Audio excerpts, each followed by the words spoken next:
우리 옆에 계신 분들과 인사하겠습니다. 말씀에 은혜 받으시기 바랍니다.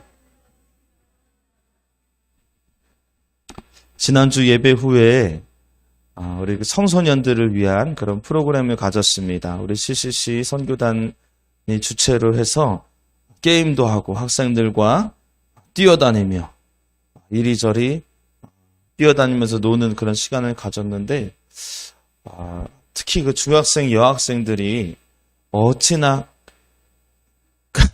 어찌나 깔깔거리고 왁자지껄 소란을 피우면서 돌아다녔는지 제가 다 정신이 없었습니다. 또 그 난리통에 프로그램 시간을 어떻게 짰는지 점심시간, 어른들은 그냥 점심 드시고 그 점심 먹는 시간에 애들이 게임을 하지 않았습니까? 너무너무 시끄러워서 저는 혹여나도 불편하시진 않을까 이런 걱정스러운 마음이 있었는데 우리 성도님들이 한 사람도 그 누구도 불편한 기세가 없으시고 그 난리통에 식사를 잘 하시더라고요. 또 제가 우리 벽윤수 권사님이 저 뒤에서 식사 다 하시고 여기서 그냥 왁자지껄 떠들며 깔깔거리는 여학생들을 보면서 아주 흐뭇하게 오랫동안 흐뭇하게 바라보시는 모습을 제가 봤어요. 근데 조심하셔야 돼요. 그렇게 너무 흐뭇하게 바라보시면 제가 막 교사로 임명할 수도 있어요. 조심하셔야 돼요. 흐뭇해도 그냥 곁눈질로 보셔야 됩니다.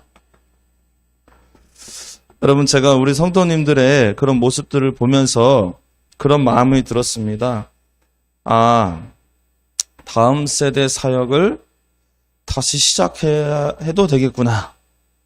그런 생각을 제 마음 한켠에 들었습니다. 부끄러운 고백이지만 저는 한때 이런 마음이 있었습니다.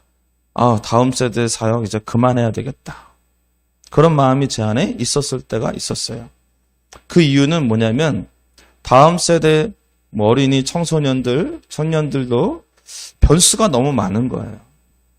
양육하고 기르고 사랑을 부어주고 전심으로 그들을 향해서 애썼는데 작은 일에 마음이 토라져서 그냥 교회를 떠나게 되는 그런 모습들을 보면서 이해는 되죠. 그럴 나이니까. 이해는 되지만 그 마음은 무너진 거. 또다시 마음 고쳐잡고 또 부어주면 또다시 무너지는 모습을 보면서 나도 무너지고 이것이 반복되니까 좀 감당하기가 힘들어지더라고요. 우리 청소년 아이들을 둔 어머니들 이해가 되시죠? 근데 그들은 본인들이 배 아파서 난 자식들이잖아요. 근데 내가 난 자식은 아니잖아요. 그럼에도 불구하고 정말 애써서 마음을 다 주어도 결국 떠나버리는 그런 모습, 그런 많은 변수들을 통해서 제 안에도 어느덧 그런 실망감이 들더라고요. 결국 퍼주기만 하는 사역이구나. 이해는 되나 작은 교회가 감당하기는 좀 힘들겠다. 그래서 제가 또 크게 한번 뒤고 나서 다음 시대 사역 그만할란다. 하나님 저 안 할래요. 그렇게 기도했을 때가 있었어요. 그런데 신기하게도 그때 이후로 그렇게 고백한 이후로 하나님이 집회도 안 잡아주시더라고요. 외부 집회도 안 잡아주세요.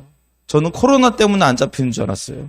근데 코로나가 끝나도 안 들어와요. 그래서 제가 빨리 깨닫고 이게 교만이구나. 또 다른 교만이구나. 그래서 제가 회개 기도를 했습니다. 하나님 죄송합니다. 제가 다음 세대 사역 할게요. 그랬더니 또 막 집회가 또 잡히더라고요. 신기해요. 또 하나님 살아계십니다. 여러분 이쯤 들어보니까 하나님의 마음이 어디에 있는지 여러분 눈치를 채셨습니까? 하나님의 마음은 다음 세대에 있어요. 어린이, 청소년, 청년들 이 다음 세대들을 향한 마음이 바로 하나님의 마음인 줄 믿으시기를 바랍니다. 그런데 결정적으로 지난주에 그럼 우리 성도님들의 모습을 보면서 우리가 이제 할 때가 됐구나. 그런 마음이 또다시 들었다. 여러분 다음 세대가 없는 교회는 미래가 없습니다. 교회의 다음 세대가 있을 때 교회의 미래가 있는 줄 믿으시기 바랍니다. 할렐루야. 다음 세대 사역을 할 때 제가 걸림돌 하나가 있었던 것 중에 하나가 우리 성도님들의 서운함이었어요. 특히 어른 성도들이, 성도님들께서 다 납득은 하십니다. 이해는 하십니다. 다음 세대 사역을 해야 되는 것. 그런데 하도 목사가 다음 세대 하니까는 우리 어른 성도님들이 말씀하시는 거예요. 우리는 뭡니까? 근데 지난주 보니까 우리는 뭡니까? 얘네들 뭡니까? 이러신 분들이 한 사람도 없으시더라고요. 다 흐뭇하게 그 난리통에 식사도 잘하시고.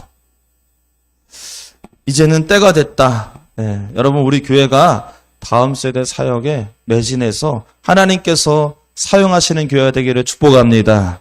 어떻게 하면 다음 세대 사역을 시작할 수 있을까? 네, 시작 단계. 처음부터 본격적으로 우리가 할 수는 없고 시작 단계를 우리가 같이 좀 공유했으면 좋겠다. 우리 두 가지 단계가 있습니다.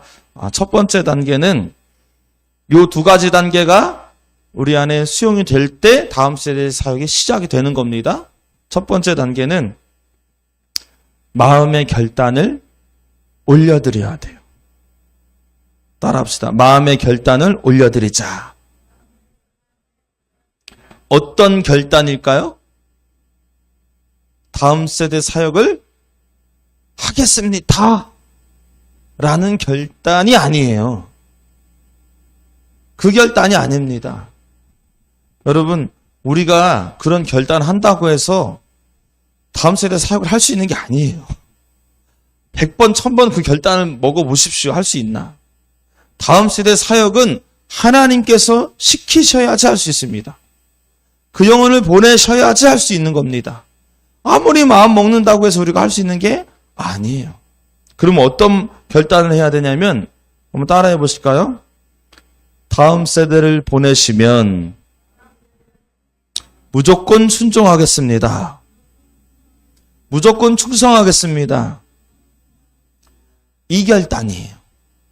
보내시면 충성하겠습니다. 이 결단이 여러분들에게 먼저 올려드려져야 되는 거예요. 어린이를 보내시면 어린이 사역하겠습니다.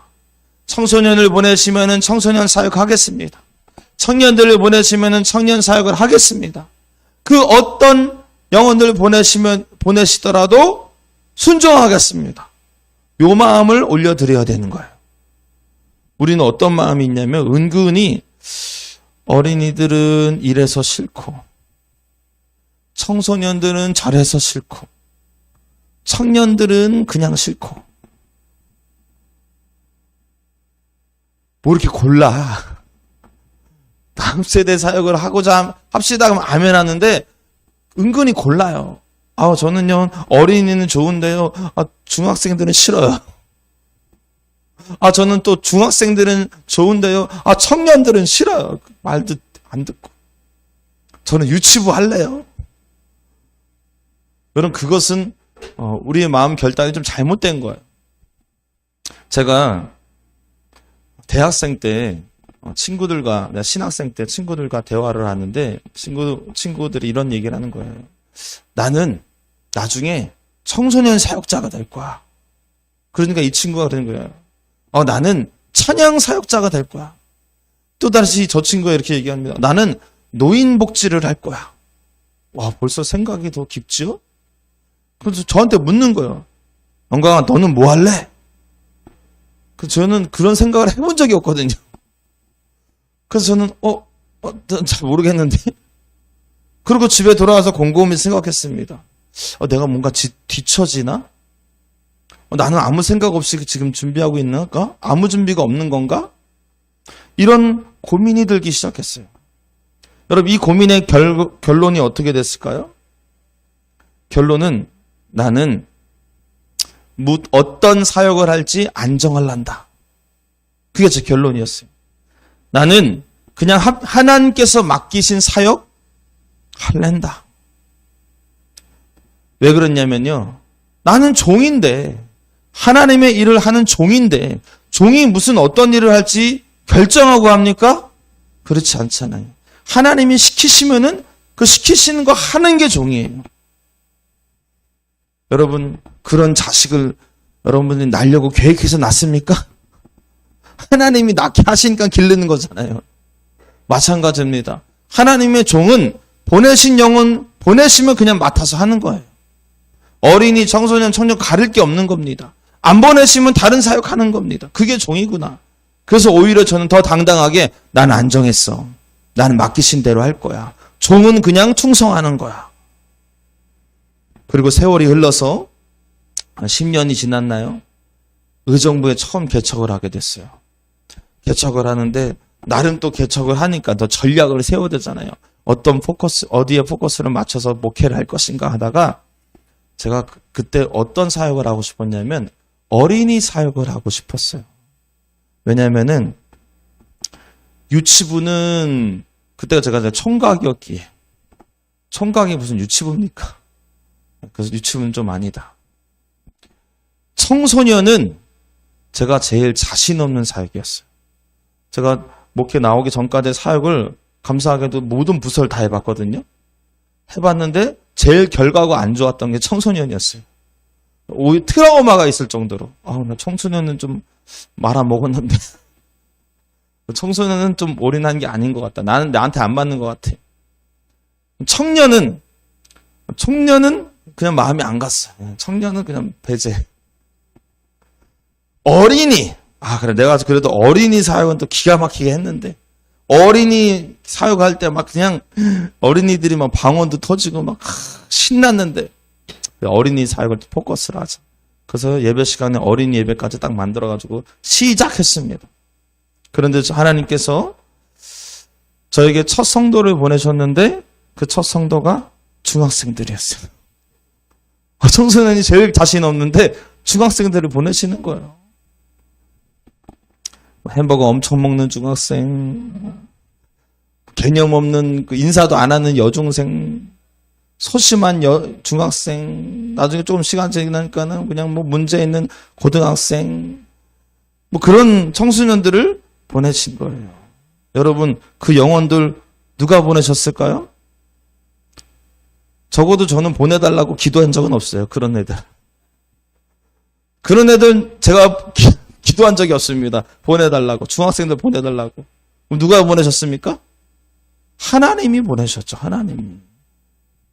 여러분 한번 따라해볼까요? 나는 하나님이 보내셨습니다. 그때 중학생이었던 애들은 빨리 따라해요. 나는 하나님이 보내셨습니다. 왜냐면 적어도 그 목사가 기도하진 않았거든요. 중학생들을 보내달라고. 여러분 제일 자신 없는 청소년들을 하나님이 보내시기 시작하시더라고요. 그러면 종은 뭐 해야 됩니까? 충성하는 거죠. 순종하는 거죠. 여러분, 우리 교회가 다음 세대 사역을 하고자 하는 마음을 먹는다면 우리는 결단해야 됩니다. 어떤 결단?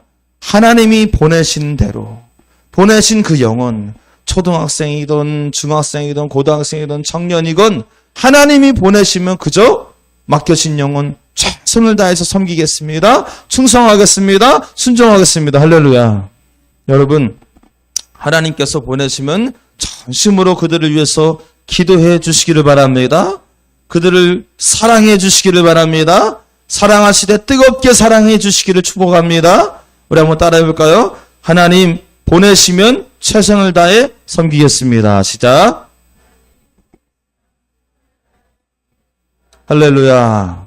그 마음의 결단이 1단계예요. 두 번째 2단계는 좀 의외이기도 하지만 말씀드리면 내가 먼저 성경을 배우셔야 돼요. 다음 세대 사역을 하시려면 여러분들이 성경을 배우셔야 됩니다. 왜 배울까? 성경을 가르치기 위해서? 예, 그것도 맞아요. 그런데 한번 보십시오. 오늘 16절에 보면 이런 말씀이 있습니다. 모든 성경은 하나님의 감동으로 된 것으로 교훈과 책망과 바르게 함과 의로 교육하기에 유익하니. 그러니까 성경이 어떤 책이냐? 그 어떤 책보다 진정한 진리를 가르칠 수 있는 책이고 때로는 잘못을 책망하고 허물을 고쳐주고 올바르게 사는 훈련을 시켜주는 유일한 책이다. 아멘입니까? 동의하십니까? 다음 세대들에게 이런 말씀을 가르쳐야 되는 것도 우리의 사명이죠. 그들을 위해서 게임도 해야 될 것이고 먹이기도 할 것이고 놀아주기도 해야 되겠지만 결국엔 그들에게 말씀을 가르쳐야 된다라는 것 누가 부인하겠어요? 그 말씀 누가 넣어줘야 되겠습니까? 그렇죠. 저와 여러분들이 같이 넣어줄 각오가 돼 있으셔야 돼요. 목사만 넣어주는 게 아닙니다. 교사들만 넣어주는 게 아닙니다. 우리 성도님들이 넣어주셔야 됩니다. 성경을. 그런데 문제가 있죠. 여러분 자신 있으세요? 아이고 제가요 나이가 많이 먹어가지고요. 아유 저는요 중학생이라고는 질색이에요. 아 전요 초등학생들 너무 싫어요. 그런 분들이 계세요. 자신이 없는 거예요. 성경을 몰라서가 아니라 성경을 뭘 왜 모릅니까? 다 아시지. 몰라서가 아니라 가르쳐 본 적도 없고 가르치자니 자신이 없고 가르치는 대상이 중학생이니까 더 싫고 초등학생들은 끔찍하고 이런 문제가 있는 거예요. 그런데 오늘 말씀에 어떤 말씀이 있냐면은 이렇게 좋은 말씀인 거 다 아는데 이 말씀이 우리를 능력자로 만들어준다는 거예요. 우리 17절 말씀 한번 보시죠. 17절 시작. 이는 하나님의 사람으로 온전하게 하며 모든 선한 일을 행할 능력을 갖추게 하려 함이라. 이 성경이 교훈과 책망과 바르게 함과 모든 것들을 다 통달하는 책이다. 아멘. 여기도 오케이. 이거 믿어. 근데 한 가지 더 믿으셔야 돼요. 뭐냐면 그 성경이 우리를 아직 다음 세대까지 가지도 않았어요. 그 성경이 우리를 능력자로 만들어주신다는 거예요. 모든 선한 일을 행할 능력을 갖추게 함이라. 할렐루야. 아까 우리가 뭐가 자신 없는 거예요? 성경 모르는 게 자신 없는 게 아니에요. 다 알아요. 적어도 아무리 몰라도 그 다음 세대들보다는 더 많이 아세요. 거기에는 자신 없진 않아. 근데 뭐가 자신 없습니까? 나이가 많아요. 가르쳐 본 적이 없어요. 대상이 중학생들이에요. 그들과 소통이 될까요? 말을 들을까요? 초등학생, 끔찍해요. 자신이 없어요. 그런 자신 없는 우리들을 뭐가 능력자가 되게 해주신다? 성경이 능력자가 되게 해주신다. 그래서 우리가 다음 세대를 준비하려면 먼저 내가 능력자가 돼야 되는데 그 능력자가 되는 그 역할 성경이 하게 해주신다. 할렐루야. 그래서 우리는 성경을 배워야 되는 거예요. 성경을 읽어야 되는 겁니다. 성경 앞에, 말씀 앞에 서야 되는 겁니다. 말씀을 때로는 연구해야 됩니다. 말씀의 깊이를 찾으시고 느끼시고 체험하셔야 돼요. 여러분, 우리에게는 능력이 없어요. 그 영혼들 보면은 맨날 잘못된 것만 지적하려고 하는 마음이 생기지 그들을 품을 수 있는 사랑이 없어요. 여러분, 사랑할 수 있는 것도 능력입니다. 여러분들이 말씀 앞에 설 때 사랑의 능력이 나타날 줄 믿습니다. 말씀 앞에 말씀으로 무장될 때 여러분들의 한마디가 능력이 돼서 패닉 상태에 있는 청소년들 살릴 수 있는 은혜의 말이 될 줄 믿습니다. 실족하고 절망하고 심지어 자살 충동까지 느끼는 그 학생들에게 여러분들의 한마디가 능력 있는 말이 되면 그 영혼들을 살리는 거예요. 할렐루야. 소심해서 친구 관계에 무너진 그 청소년들, 진로가 막막해서 어둠 가운데 막막하게 사는 그 청소년들, 여러분들이 능력자가 되면 여러분들의 한마디에 힘을 얻는 거예요. 할렐루야. 같은 말이라도 말씀에 의한 능력 있는 말을 하는 것과 같은 말이라도 말씀 빠진 내 생각을 얘기하는 것과 천지 차이예요. 잔소리가 되느냐 소망이 되느냐 엄청난 차이가 납니다. 여러분, 그 능력은 어디서 나옵니까? 내가 신학을 해야 돼서 나옵니까? 아니에요. 내가 신앙생활 오래 하면 되는 겁니까? 아니에요. 말씀 앞에 설 때, 말씀이 꿀같이 느껴질 때, 그 말씀으로 무장될 때 우리는 그 능력으로 한 영혼 한 영혼을 세워나갈 수 있는 줄 믿습니다. 여러분 말씀으로 돌아가시기를 바랍니다. 다른 다음 세대들의 말씀을 가르치는 것은 둘째 문제예요. 먼저 내가 말씀으로 무장되어야 될 줄 믿습니다. 그럴 때 하나님은 우리에게 능력을 부어주실 줄 믿습니다. 나이가 많아도 하나님 능력 주시면 됩니다. 소심해도 가르쳐 본 적이 없어도 말씀으로 무장해서 능력을 주시면 됩니다. 다음 세대를 향한 사랑의 마음, 이거 우리 교회 다 돼 있으세요.